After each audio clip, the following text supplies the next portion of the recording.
Hi అండి. Regular biryanis కాకుండా ఒకసారి ఇలా కేరళ స్టైల్ ఘీ రైస్‌ని ట్రై చేయండి. మంచి ఫ్లేవర్‌ఫుల్‌గా ఉంటుంది. దీన్ని కేరళలో నెయ్‌చూర్ అంటారు. ఒకసారి తిన్నారంటే మళ్ళీ మళ్ళీ రిపీటెడ్‌గా ప్రిపేర్ చేసుకుంటారు. అంత టేస్టీగా ఉంటుంది. వీటి కోసం కేరళలో పండించే జీరా కాసాల రైస్‌ని తీసుకుంటున్నానండి. ఈ డిష్‌కి ఈ రైస్ అయితే మంచి ఫ్లేవర్‌నిస్తుంది. ఇవి ఆన్‌లైన్‌లో కూడా అవైలబుల్‌గా ఉన్నాయి. లేదంటే మనం రెగ్యులర్‌గా యూజ్ చేసుకునే బాస్మతి రైస్ కానీ, సోనా మసూరి రైస్‌తో కానీ ప్రిపేర్ చేసేసుకోవచ్చు. ఒక కప్పు జీరా కాసాల రైస్ తీసుకొని నీట్‌గా వాష్ చేసేసుకొని అరగంట పాటు నానబెట్టుకుంటున్నాను. ఇప్పుడు స్టవ్ మీద ఒక బిర్యానీ పాట్ పెట్టుకొని 2 టేబుల్ స్పూన్ నెయ్యి యాడ్ చేస్తున్నాను. 10 జీడిపప్పు. ఈ జీడిపప్పు అనేవి లైట్‌గా కలర్ చేంజ్ అయిపోయిన తర్వాత వేరొక ప్లేట్‌లోకి తీసేసుకొని పక్కన పెట్టేసుకుంటున్నాను. ఇప్పుడు ఇదే నెయ్యిలో పావు టీ స్పూన్ సోంపు, 3 యాలకులు, 4 లవంగాలు, ఒక అనాస పువ్వు, ఒక బిర్యానీ ఆకు, ఒక ఇంచు చెక్క, 5 మిరియాలు యాడ్ చేస్తున్నాను. ఇవి ఫ్రై అయిపోయిన తర్వాత పొడవుగా కట్ చేసి పెట్టుకున్న ఆనియన్స్ ఒక కప్ యాడ్ చేస్తున్నాను.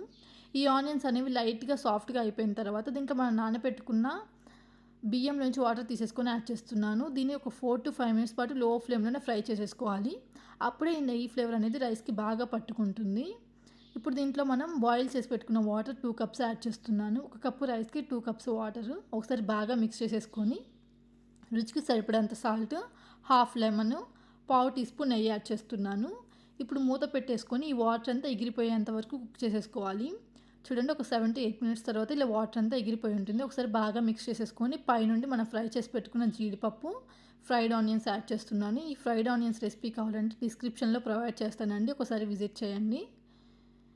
ఇప్పుడు స్టవ్ ఆపేసుకొని మూత పెట్టేసుకొని ఒక 10 నిమిషాల పాటు పక్కన పెట్టుకోవాలి. 10 నిమిషాల తర్వాత ఈ రైస్ అనేది ఇలా పొడి పొడిలాడుతూ ఉంటుంది. అంతే అండి, ఎంతో టేస్టీగా ఉండే ఘీ రైస్ రెడీ అయిపోయింది.